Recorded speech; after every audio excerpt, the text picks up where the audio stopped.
Hello students, कैसे आप सभी लोग। आशा करता हूँ कि आप सभी लोग बहुत अच्छे होंगे। और मैं प्रफुल्ल महाजन आज आपके साथ लेकर के आया हूँ everyday 5 most important MCQ for mechanical engineering. आज हमारा लेक्चर नंबर 6 है और इसमें जो कि आपका ये लेक्चर है ESC, GATE, SSC, JEE, state engineering, ISRO, DRDO और भी जितने भी कंपटीशन एग्जाम्स है जो कि मैकेनिकल इंजीनियरिंग से रिलेटेड है, उन सभी के लिए ये वीडियो यूजफुल होगा। तो चलिए बिना किसी देरी के वीडियो को स्टार्ट करते हैं और देखते हैं आज का हमारा पहला सवाल। आज का हमारा पहला सवाल है good surface finish in which milling operation. मतलब कि अच्छी सतह किस मिलिंग ऑपरेशन में हमें मिलती है। हमारे पास में ऑप्शंस अवेलेबल है, आप जैसे कि देख सकते हैं। पहला ऑप्शन हमें दिया हुआ है अप मिलिंग, दूसरा ऑप्शन दिया है डाउन मिलिंग, तीसरा ऑप्शन दिया है हमें बोथ और चौथा ऑप्शन दिया हमें नन ऑफ द अबव। तो हमें करेक्ट आंसर बताते हुए चलना है कि ऊपरी मिलिंग होगा या निचली मिलिंग होगी या फिर दोनों या फिर इनमें से कोई नहीं। तो चलिए सही आंसर की तरफ चलते हैं कि हमारा आज का सवाल का सही आंसर क्या है।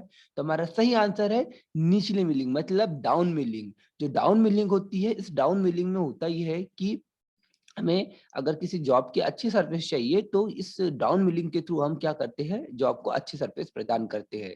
अगर अप मिलिंग की बात करते हैं उसमें बीच बीच में चैटर्स आ जाते हैं। उसका अगर हम बात करते हैं कि जो टूल होता है ना, और उसके अलावा जो साथ ही साथ उसका टूल और जो वर्क पीस है उन दोनों का घूमने का जो डायरेक्शन होता है वो अपोजिट होने के कारण वहां पे टूल बीच बीच में आ जाते हैं, जिससे उसमें बीच बीच में उसकी सरफेस में थोड़े थोड़े ऐसे जो बारीक बारीक कण आ जाते हैं, जिससे कि उसकी सरफेस एकदम स्मूथ नहीं मिलती। लेकिन अगर हम बात करते हैं किसकी, अप मिलिंग डाउन मिलिंग की, तो डाउन मिलिंग में होगा ये कि उसमें जो टूल होता है और वर्कपीस होता है, दोनों के घूमने की दिशा क्या होती है, एक ही होती है। तो इस वजह से होता यह है कि वो इजीली उसके जो चिप्स होती है उसको अलग कर देता है। चलिए और भी कुछ फैक्टर्स है उसके बारे में आगे हम समझेंगे। आगे बढ़ते हैं अगले सवाल की ओर। अगला सवाल आज हमारा कह रहा है कि if any body in equilibrium, मतलब किसी बॉडी का, किसी वस्तु का इक्विलिब्रियम में मतलब साम्य अवस्था में रहने के लिए क्या कंडीशंस है। अगर बताया फर्स्ट ऑप्शन में दिया है कि body is rest, second option दिया हमें body just start to move, and third option दिया हमें body is motion, and fourth option दिया है ऑल ऑफ दिस।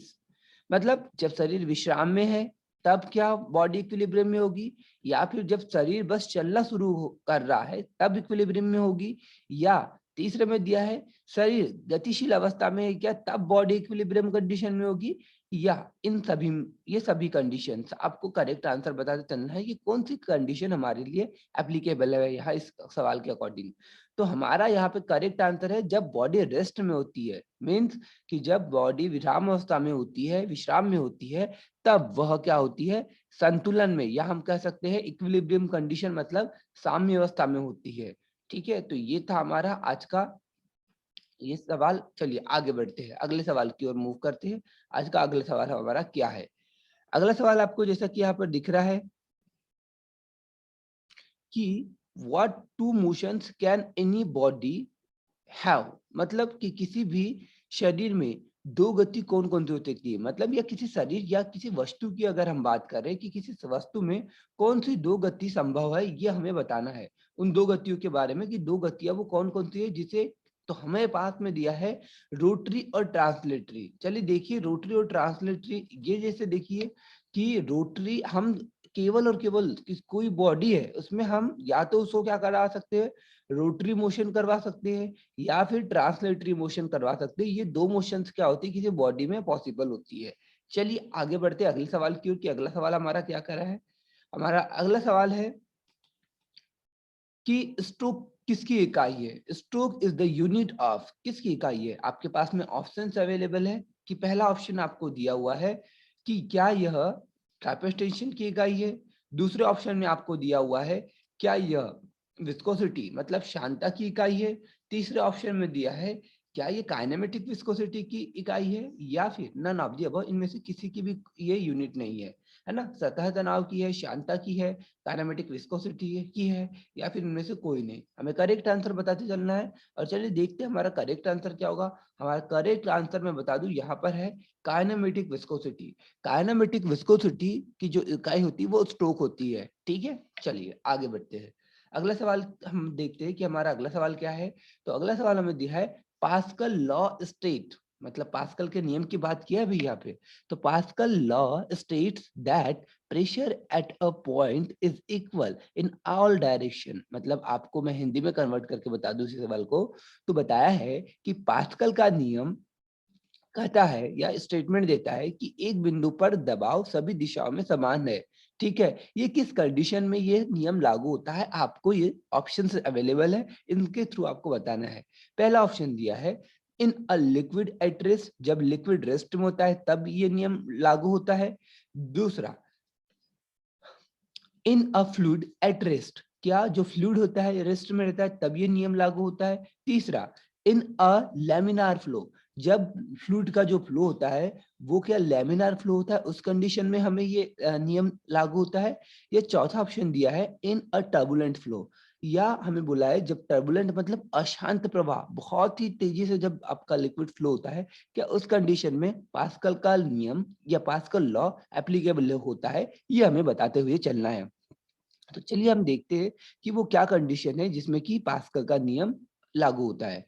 तो हमारे पास में ऑप्शन है, आपको दिख रहा है option number B correct answer है।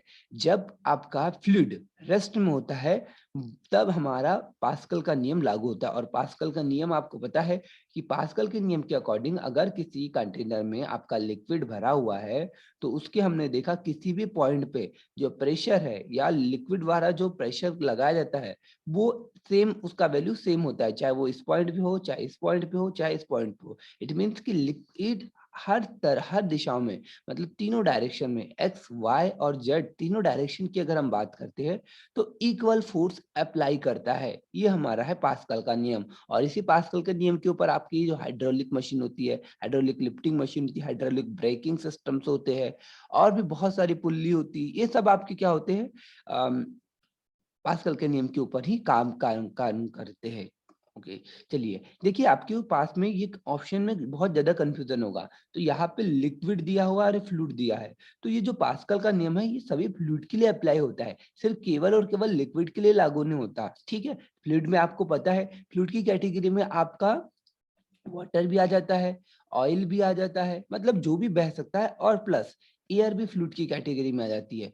तो आप समझ सकते हैं कि किस तरह से ये आंसर हमने इसको करेक्ट लगाया है। चलिए अगले सवाल की ओर आप मूव करते हैं कि हमारा अगला सवाल क्या है। तो अगले सवाल को मैं आगे बढ़ने से बता दूं कि जैसा कि हमने आपको बताया था कि हमारे क्वेश्चन की सीरीज में 5 क्वेश्चन रहते हैं और यहाँ हमारा आज का लेक्चर खत्म होता है। मिलते हैं कल इसी नए जोश के साथ में, और चलिए धन्यवाद, थैंक यू वेरी मच।